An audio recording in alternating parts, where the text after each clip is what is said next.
Prejdeme teraz, takže ruku sme si už otestovali a prejdeme teraz na to, čo môžeme zistiť perina. Tak všímajte si plnosť pier, všímajte si farbu, suchosť a celkový slov. Hore máme krásne pery, to je ideálne, pravého človeka. Na druhej strane máme, vidíte, herpes. A toto je veľmi okrasné. Tak pozrime si teraz, čo nám hovoria tieto zmeny na perách. Suché a drsné pery znamenajú, že sme veľmi dehydrovaní. Málo pijeme. Napríklad existuje, keď v púšti, čo je málo pije, alebo ide do určitých krajín, kde skutočne je veľmi suchý vzduch. Aj človek sám môže prežiť teda takéto popraskané. Ale keď sú sústavné, lebo to môže byť jednorázovo. A ako náhle sa napijeme, doplníme dostatok tekutín, tak máme po starosti. Ale ak je to sústavne popraskané, sústavne suché, sú následkom poruchy hrubého čreva. A takému človeku aj z úst páchne, veľmi ľahko je možné diagnostikovať. Aký sú, pery majú byť ružové. My vôbec celkové máme mať takú ružovú zdravú farbu.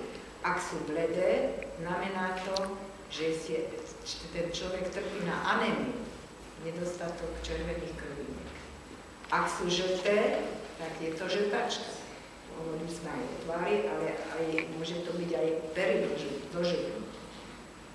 Ak sú modré, tak tam ide o nedostatok kyslíka, ale predovšetkým o choroby srdca. No, hnedasté farby majú fajčiari, to je jednoznačné.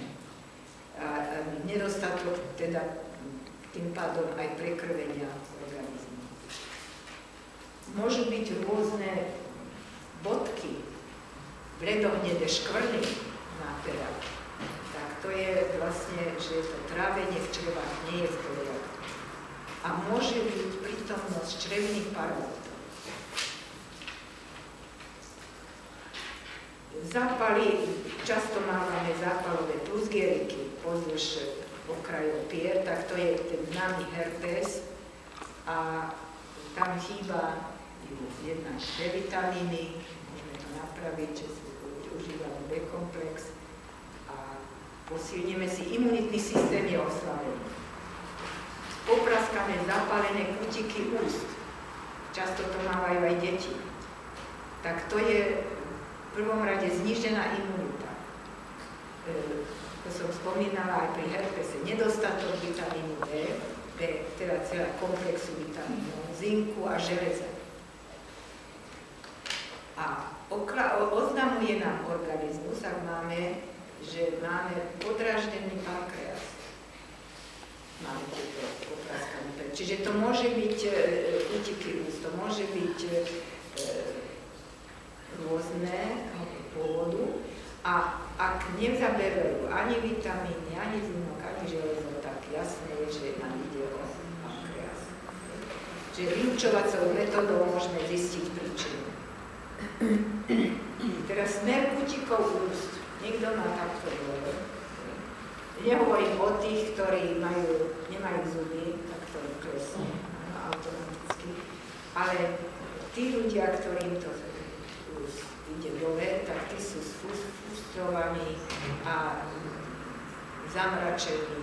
A tým, ktorí smerom hore, alebo aspoň rovno, tak tí sú plní optimizmu, tí sa stále usmievajú. Takže vidíte, že aj psychika sa dá z toho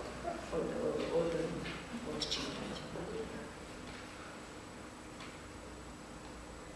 Viete, kto aké má pery, takže môžete sa ohodnotiť.